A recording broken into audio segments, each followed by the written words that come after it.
Здравствуйте все! Добро пожаловать на канал Магия Песка. Старинные турецкие гаремные гадания на песке для вас. Дорогие зрители, гости канала, не забывайте подписываться, нажимайте на колокольчик и получать уведомления о новых видео.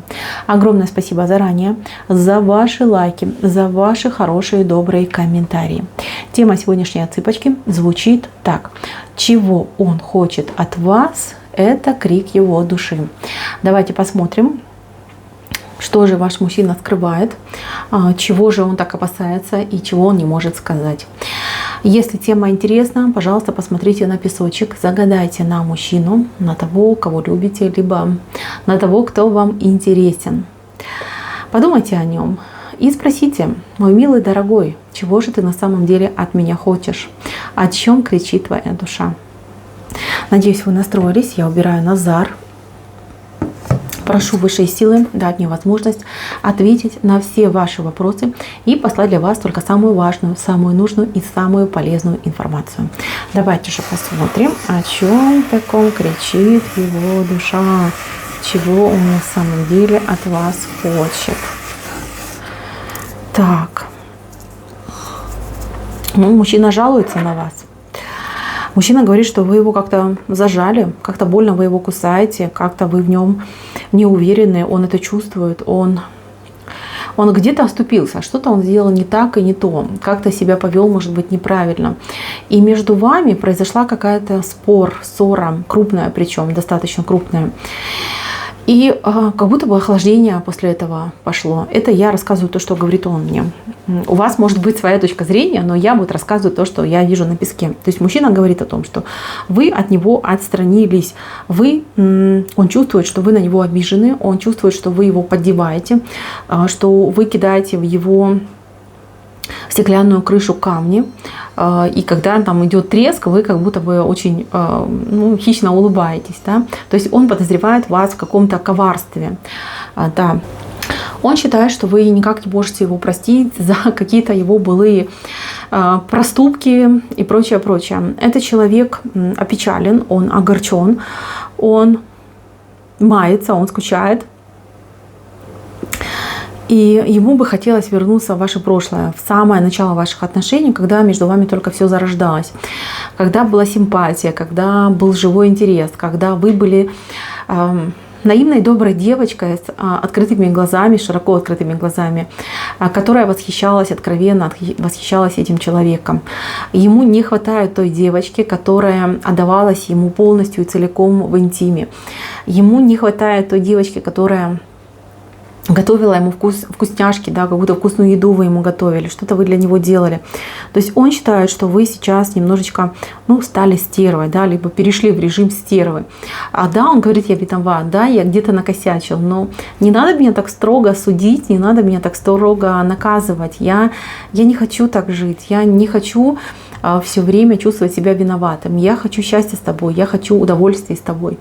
Я хочу, чтобы у нас все было как раньше. Его душа кричит о том, что он устал пытаться подстраиваться, он устал пытаться, знаете, угадывать ваше настроение, а что вы к нему чувствуете, как вы сегодня расположены. То есть вот эти страхи, они его уже измотали.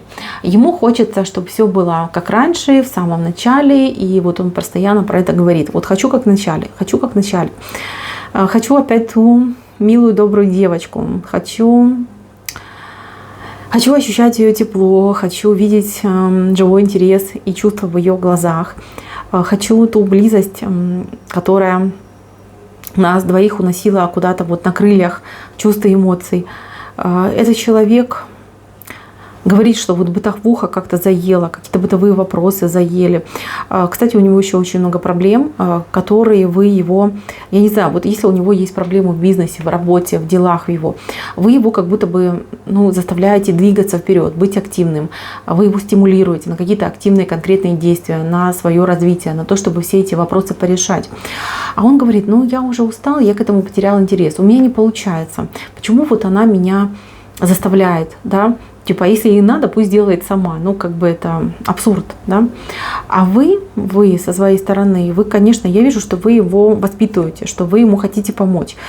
Даже у многих отыграется, что вы за него что-то делаете, да. Вот он сидит там себе спокойненько на 5-й точке. Ну, это утрированно, я говорю, да, но тем не менее, он ничего не делает, а вы ради него стараетесь, вы ради него что-то делаете. Его, с одной стороны, это все умиляет, что типа, молодец, ты меня там любишь, ты для меня стараешься, ты молодчинка, если бы не ты, я пропал. А с другой стороны, он не хочет, чтобы вы его заставляли что-то делать. Этот человек, он сейчас не готов к каким-то конкретным активным действиям. Он вообще не верит в то, что все закончится хорошо. А вот он себе так сказал, что вот пройдет этот ураган, я типа там отсижусь, подожду и посмотрим, что будет дальше. А вообще этот человек может даже выпивать, и вы его можете за это ругать. Причем у него могут быть проблемы со здоровьем, вы его опять ругаете, он от вас скрывается, он многое вам не говорит. Ему это не нравится. Он говорит, я не хочу скрываться, я хочу жить полноценной жизнью, я хочу наслаждаться, да, может, говорит, мне тут, утрированно тогда, может быть, говорит, мне там осталось совсем чуть-чуть, я хочу не потерять в этой жизни там ни единого яркого момента. А вы его, наоборот, вы его как будто бы в ежовой рукавице, вы его заставляете стремиться к каким-то высотам, которые для него вообще кажутся недосягаемыми. Вы заставляете его, там, не знаю, заниматься спортом, быть на диете, не пить алкоголь, работать, двигаться вперед. И он говорит, пожалуйста, дай мне передышку. Я, конечно, все понимаю, ты права, ты умничка, ты молодчинка, но дай мне передышку. Я не могу так, как ты, я не успеваю просто за тобой. У меня по-другому как-то вот организм работает, да. Мне нужно там подождать, посидеть, там, раскачаться, прежде чем какие-то конкретные действия совершать. А вы такая, нет, вы не даете ему промаха. Я вижу, что вы его любите, и я вижу, что он любит вас. Между вами любовь, вот она любовь. И вы такая, вот видите, вся спортивная, активная, а он более такой, я не знаю, он более такой вот к земле его тянет, да, вот на 5-ю точку сесть, там, да, вот он любит полежать, посидеть. Для него активность — это состояние, когда он, например, охотится. Когда он выходит на охоту, когда он должен доказать, что он охотник и мужик, он тогда активный. Но он как лев, да, он там час охотится, да, и потом 23 часа отдыхает. Это утрированно говорю. Я на самом деле не помню, как там на самом деле. Если помните, напишите в комментариях. Вот он такой именно лев. Ему нужно долго раскачиваться, ему нужно долго аккумулировать энергию, ему нужно собираться силами и потом делать этот решающий рывок, там, охотиться или чем он там занимается, и приносить добычу. А вы его постоянно шпиняете, говорите, давай, начинай, двигайся, движение — это жизнь, давай вперед. Он говорит, да, я все прекрасно понимаю, но я не такой, у меня другая конституция, пожалуйста, дай мне немножечко передохнуть, дай мне немножечко времени на то, чтобы я выдохнул. Здесь есть еще и ревность, причем ревность достаточно жесткая. То есть у кого-то отыграется так, что вы ревнуете этого мужчину, ревнуете какой-то женщине, либо бывшей, либо к маме, либо каким-то даже, может быть, ревность к обстоятельствам, может быть, да, может быть, там ребенок от предыдущего брака. Вот, к сожалению, либо к радости, вот такая вот ситуация вышла. Вы ревнуете, либо наоборот заставляете, чтобы он больше времени уделял детям. Но ревновать, он говорит, не надо меня ревновать, я и сам знаю, что мне делать, я не настолько глуп, как ты думаешь, я никому не позволю больше себя там не обмануть, не в какие-то интриги затянуть, я люблю лишь только тебя, и только ты мне одна нужна. И если я где-то ей, там, например, говорит, помогаю, но ей, я не знаю, кому, может быть, сам маме, может быть, бывшей, то, говорит, это только по обязательствам. Даже вот смотрите, вот он говорит, только одна, он любит только вас, только вы его наполняете, но при этом он обязан кому-то еще, то есть кому-то он еще обязан. Вот и вообще женщина с сердцем вышла. Может, это мама его, да, потому что, любовь к матери — это совсем другое, это не как к женщине. Там даже сравнивать не надо. То есть этот человек, он считает своим долгом, например, помогать и защищать. И его очень сильно расстраивает, что вы этого не понимаете, что вы к этому как-то по-другому относитесь. И он желает, чтобы вы приняли его прошлое таким, как оно есть, и чтобы не пытались вносить туда корректировки. То есть он вас просто умоляет, говорит, пожалуйста, оставь как есть, не надо, я не хочу спорить и ругаться с тобой на эту тему. Я хочу, чтобы мы не смотрели на мое прошлое и не пытались там разбирать его по косточкам, а чтобы мы шли вперед и смотрели в наше совместное будущее, и чтобы строили совместные планы, которые бы мы вместе осуществляли. Вот так он просит. Также этот мужчина про интимную жизнь говорит. Он говорит, что в интимной жизни вы либо совсем холодные к нему стали, либо как-то вот ему не хватает. То есть либо нету между вами, либо вы ему не даетесь в этом плане, либо то, что происходит, это вот там, я не знаю, в темноте, под одеялом, да, и он не может вами насытиться. То есть он говорит, мне мало. Я хочу активных проявлений со стороны моей любимой. Я хочу активной интимной жизни со своей женщиной. Мне это очень нужно. Мне это важно. Он просто по вам с ума сходит, понимаете? И он очень сильно переживает, что ему не дается этот момент. Поэтому хотел бы вам передать, что ждет вас в кроватке и готов выполнять все ваши желания, удовлетворять вас по высшему разряду, если можно так сказать. Знаете, этот человек хотел бы с вами именно романтики. Романтики не только будто ему интересно сам процесс, да, вот занятия сексом, не знаю, но и романтика нужна. Добрые словечки, танцы, может быть, музыка, да, чем-то вас там вкусненьким напоить, накормить, где-то с вами побывать, там за ручку подержаться, да, посмотреть на звезды. Ему тоже этого очень сильно хочется. Но вы, то ли ритм жизни у вас такой, то ли вы такая немножечко в этом плане жадная на романтику, да, не даете ему. Он из этого переживает.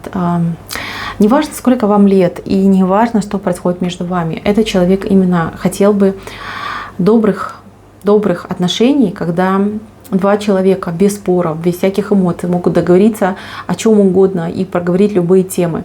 Ему этого не хватает, и он в этом очень сильно нуждается.